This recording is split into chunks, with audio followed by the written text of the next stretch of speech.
Welcome to SF Commercial Property Conversations with Bruce Bean, where Bay Area investments meet expert insights. Get ready to unlock the strategies of commercial real estate success. So today we have Sam Lauter with us, and Sam is in the government relations business. And it's great to have you, Sam. I really want to hear how you got into this business. Oh, well, I mean, it's kind of an unusual story. When I was 10 years, I was raised in a very politically engaged family, extremely politically engaged. And when I was 10 years old, instead of telling my parents I wanted to be a firefighter or an astronaut, I told them I wanted to be Bob Shrum. So not only did I know what I wanted to do when I was 10, but I knew who the leading campaign consultant in the country for Democrats was, which I admit is a very strange thing for a 10-year-old. And so I knew I wanted to get into politics from a young age. I was hired at the age of 18 while I was in college. I was hired by the local congressman, Phil Burton. And after he passed away, I continued to work for his wife, Sala, while I was in college. That's now the seat that Nancy Pelosi has held since 1987. And I just kept trying other different parts of the political world. I went to work after college back in DC for Senator Joe Biden, and then came home and stayed in politics and tried the public affairs aspect of it, and stayed in campaigns a little while, and went to work for a corporation. We won't talk about the corporation. And then I started my firm 25 years ago with my partners, still together 25 years later. But the unusual part is growing up in it and starting at a young age. But it's just it's a world that I love on many aspects. One, I think, I love the aspect of when you're doing good. But I also love the challenges of politics and what my clients ask us to try and solve. Well, so wait a minute. Let's go back to 10 years old. So what was in your brain that made you want to become a political consultant?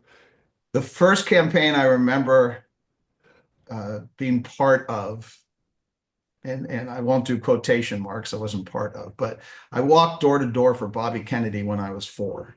Oh, wow.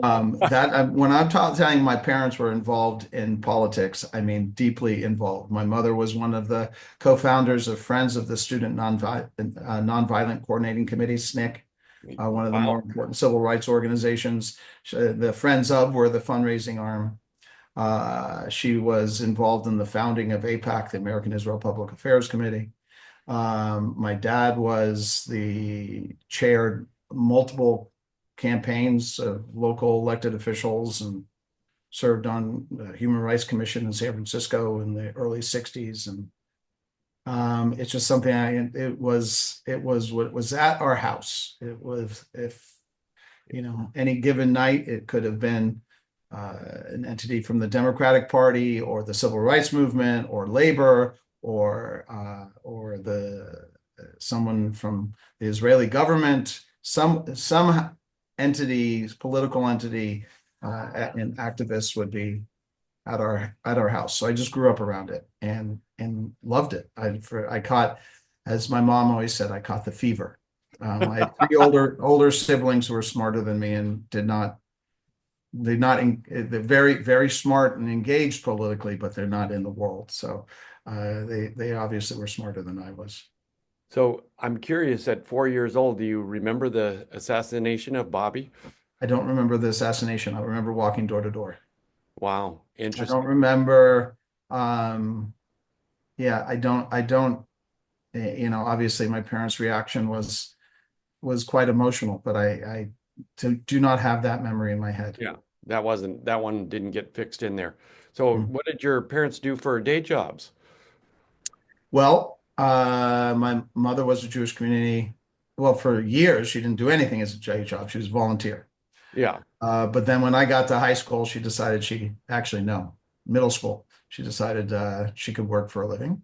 And she worked in the Jewish community. Ended up starting in 1982, being the first employee of AIPAC outside of Washington, D.C. Oh, wow. My father was a member of the California Bar and worked in my grandfather's company, and after that did a variety of had a variety of business pursuits. Cool. Yeah.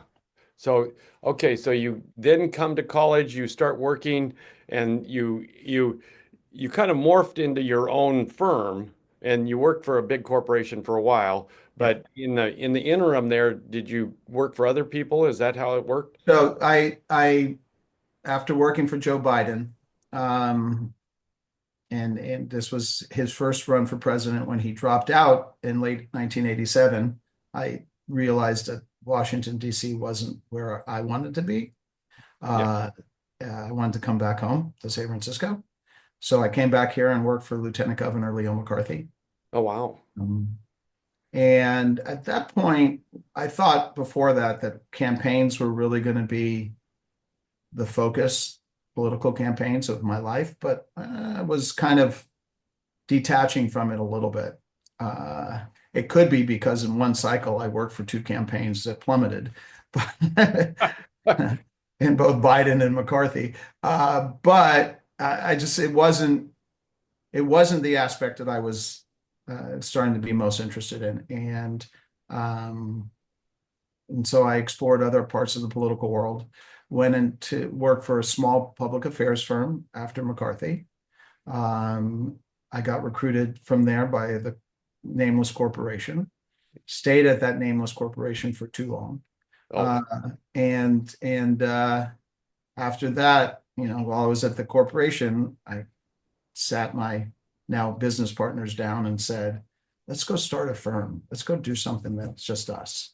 And they wanted to still do campaigns. So we opened up a full service political consulting firm that I ostensibly run our public affairs business, although we all do the public affairs work.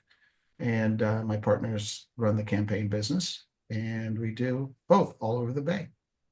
so have you worked on the other side of the aisle for the Republican side? No, if Yeah. you're a political consulting firm in the Bay Area and you actually want to get hired and actually have clients, you declare yourself. But my politics are, well, I guess in the Bay Area I might be considered a moderate, but I'm a classic liberal, so I wasn't going anywhere but the big D. Yeah, no, I understandable. So that makes sense. You got to go, well, you got to stay where your heart is, basically. Yeah. Yeah, so that makes sense. But So, we have corporate clients. I have no problem with the capitalist system and building things. yeah, which is interesting to me. You have not only political campaigns, you represent developers, you represent um, companies, corporations, all sorts of different people. I'm just curious if you can talk about maybe some of your more fun campaigns that you've done. More fun political campaigns or the more fun public affairs side? Oh, either one. Yeah. Well, off the top of my head, I think the one that I probably share the most often because of how much fun I had doing it, and especially since I was able to keep it a secret. There used to be a power plant in San Francisco called the Potrero Power Plant. Oh, wow. There were two power plants, but the other one shut down much earlier. I got hired by the company that owned the power plant. Um, at the time, a company called Marant, and they got bought by another company called NRG to help them navigate shutting down. They knew that the state eventually was going to shut them down, and they wanted to voluntarily shut down and get the most out of it possible. So I uh, went to the right people at San Francisco City Hall to see what my client could get if we shut down early. And it was obviously a power plant in the city in a neighborhood that's growing. The city has plans for. Um, they wanted it gone. It was a polluter. I mean, it was a power plant. And I was able to negotiate a great redevelopment deal, a Wow. lot of benefits for the property owner. I say property owner instead of NRG because eventually NRG, not being in the development business, sold it. And it's right now it's in the process of being developed into this beautiful project that I'm looking forward to the developer someday calling me and said, "You got this deal that allowed us to build this, so let's give you a tour." Uh, um, but that was fun. And what was really fun about it is that in San Francisco City Hall, keeping secrets is as easy as jumping 50 feet. Just Yeah, right.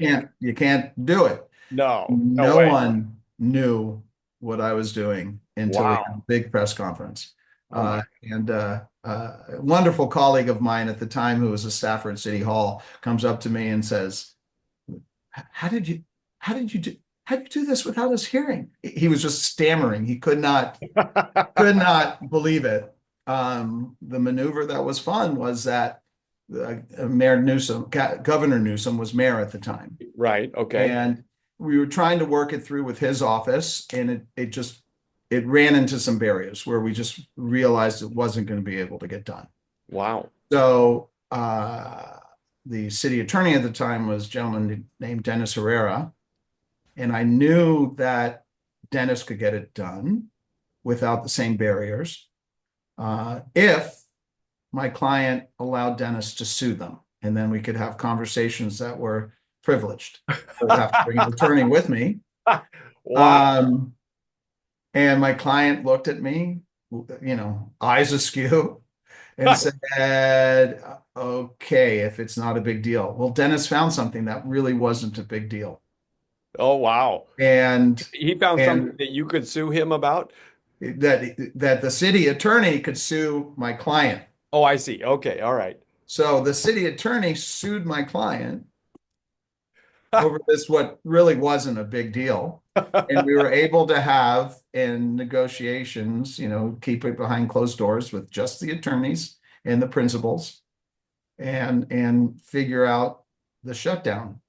And it was we got a lot of benefits from the planning department to just speed up the process of being able to redevelop the site. A lot of really good things that the city's actually now, years and years and years later, have streamlined a lot of the things similar to what they streamlined for us all those many years ago. So, just out of curiosity, I mean, that is incredible. Who came up with the suing idea? Was it the city attorney? Me. Oh, you did. Okay. Well, you had enough That's law background. my client basically said to me, "If this doesn't work, you're going to get fired." I went, "Yeah, I get it. I get that this is I'm asking you for a lot to let the city attorney of San Francisco sue you so we could have a conversation that no one will know about." Well, But I assume it never really went to court, right? Did no, it we get, settled. you settled? Yeah. Okay. So you settled out of court, and then, but in the meantime, you got all this great information. Well, and the settlement included Oh, I shutting see. down the power plant and getting all of these benefits for an eventual developer of the property. So the property became very valuable for NRG to be able to sell at a very, very high market rate. Right, right. So just out of curiosity, where is this property located? I know. Dog Patch. You know where Oh, the Dog Patch neighborhood is? Right yeah. next to Pier 70, right? Part of the city's Right, motivation right. is that they had a whole redevelopment plan for Pier 70. And it's right there. They share a property line. Well, and assume or I hope there's no toxins under that property. There's nothing that's difficult to clean up, and it's been cleaned up. Yeah. So Yeah, it wasn't. There's some tar stuff yeah, from the natural gas fired plant, uh, but yeah, it was easy to identify and easy to clean up.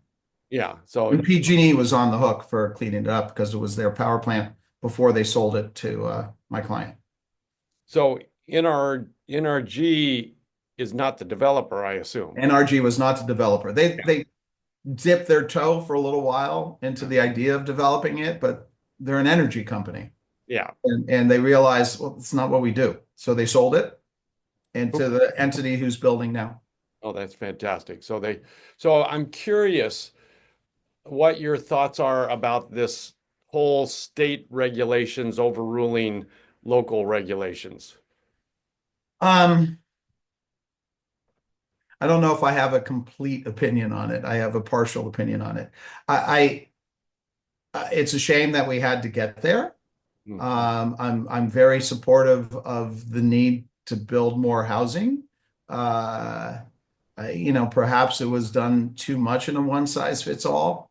Um, uh, but I do understand the motivation behind telling cities you got to stop sitting on stuff, Right. and you got to stop making it so difficult.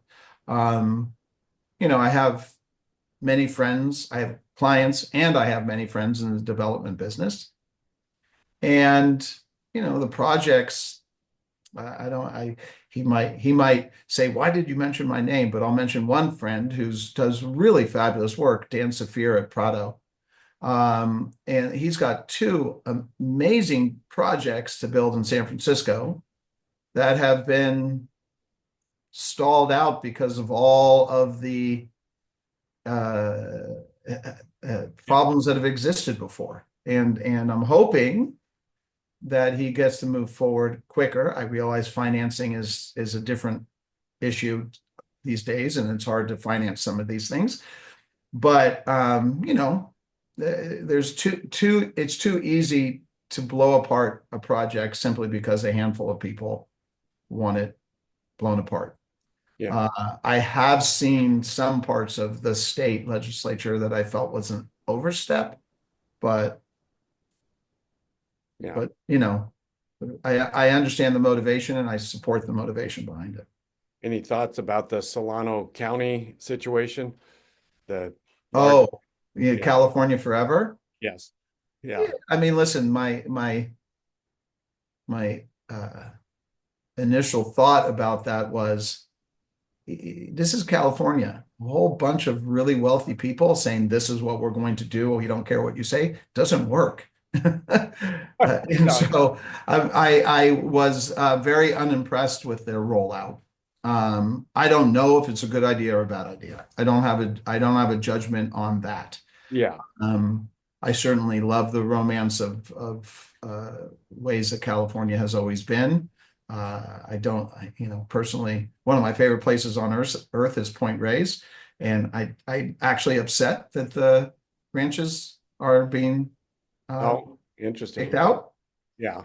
because I think that's part of the history of it and kind of part of the romance of it. Um, but I don't have really enough knowledge about California Forever to say this is a good idea or a bad idea. But I do know that as I was looking at the rollout, I went, "Oh, you people are going to lose." Did you think just because you're wealthy, you get to do this? It Yeah. doesn't work that way. No, no, and particularly in California. Yeah. Yeah, Maybe in Texas, I don't know. uh, Even in Texas, I don't, maybe maybe, not. maybe I don't know. Yeah, who I knows? mean, Texas, build, build, build. I mean, Yeah, so.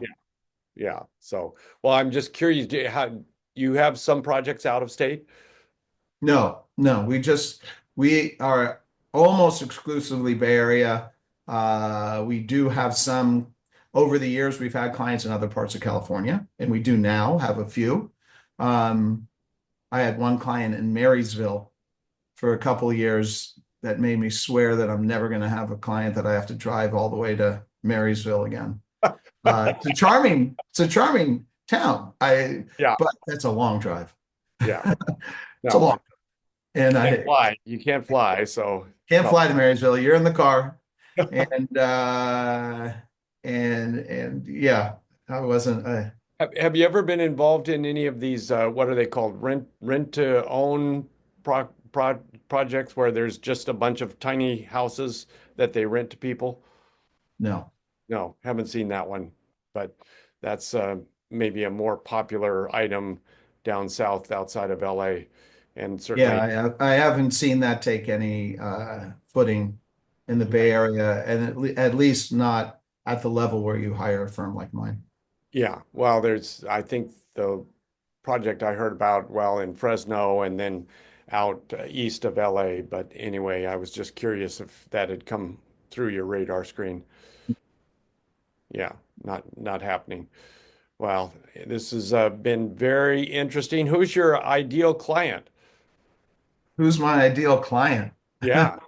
I don't know. I'm not gonna say a favorite. Yeah, Uh, I know, listen, just size wise or whatever. I've had the good fortune of being able to choose clients who have projects that I find interesting and exciting, Yeah. um, and that are willing to pay us.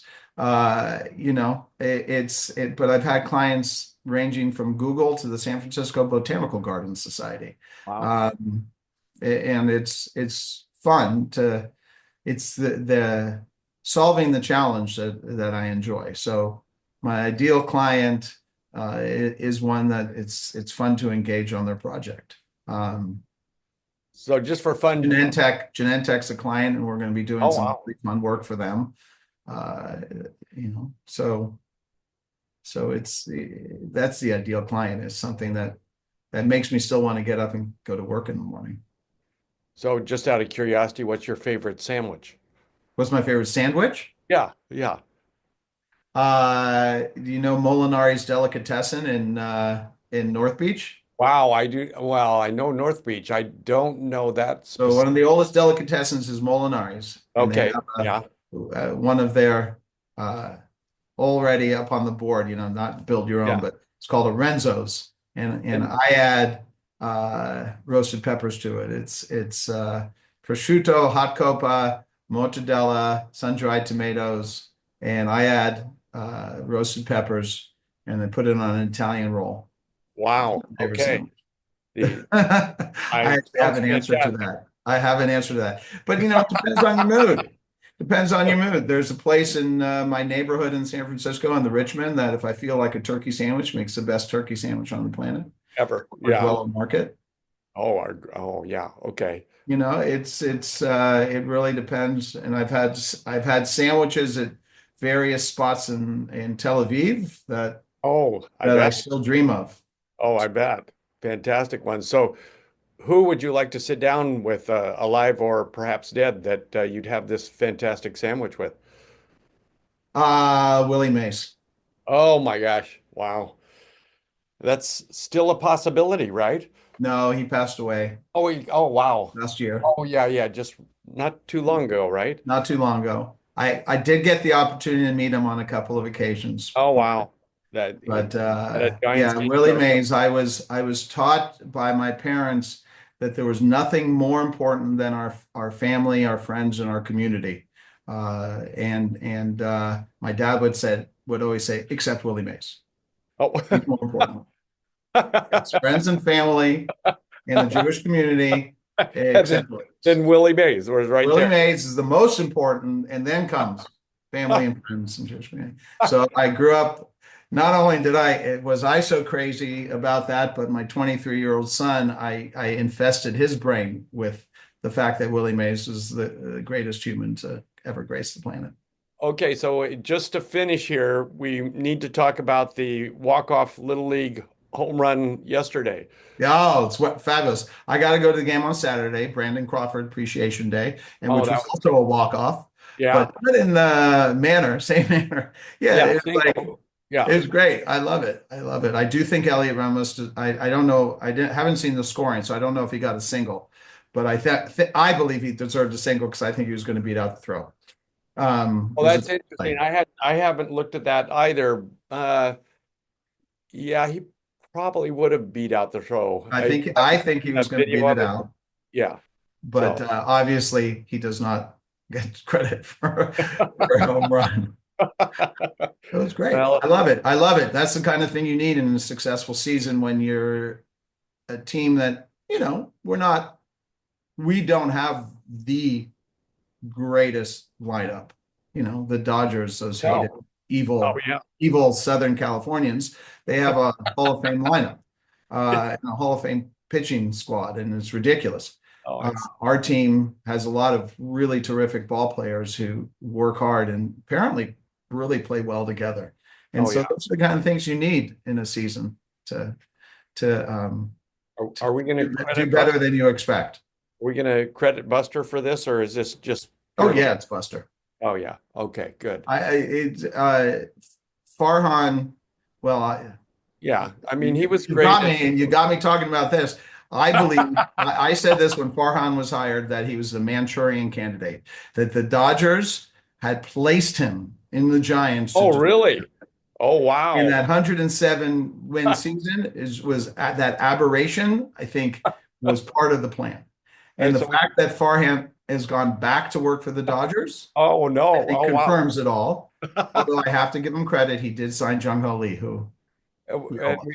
we aren't going to mention Trump's name in terms of a Manchurian candidate, right? Yeah, I think he was planted and brought us down. But Wow. Okay. All right. That is a new twist that I had not seen before. But my good buddy out here in the lobby, do you follow Grant Brisbee at all? He's I have read Grant Brixby. I mean, follow is probably too strong, but I enjoy his writing. Yeah, no, he's a great writer, and our associate in the office is good friends with him. But anyway, I think we have to leave it at there. Where can Okay. people get a hold of you, Sam? You can, if people need to get a hold of me, you could email me at saml@bmwl.net, or you could just go on our website, bmwl.net. BMWL, Barnes, Mosher, Whitehurst, Lauter, and Partners is the formal name of our firm, shortened to BMWL long ago. I love it. I love it. It's very, very BMW has some kind of name recognition, so that's pretty good. Well, when the firm started, I came in as the president of the firm. It's actually the firm was my idea, and I pulled together my partners. But nameless corporation did not pay me enough to do anything other than keep a roof over my head and food on the table. So I hadn't accumulated anything, and my partners started the firm with their resources and brought me in as president and partner in spirit. And then I had a 12 months to become a full partner, bring in the same amount of revenue that they started the firm with. Contractually, I did it in 3 months, and then and the money actually came through the door in 9 months. I had 12. I was motivated. And so at the time, the mayor was Willie Brown, who my partners and I are still very close with. Oh, wow. And he started referring to us as BMW, the L series. Kind of stuff. Then it stuck. It stayed. Well, all right.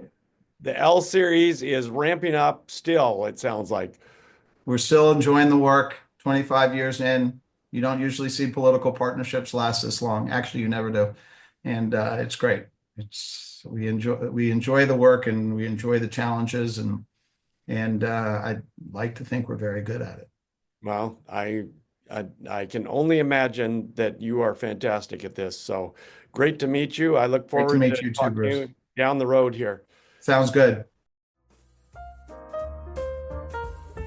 That's a wrap on today's journey through the SF commercial real estate scene. Ready to share your story? Visit sfcommercialconversations.com/guest. Your insights could lead the next conversation.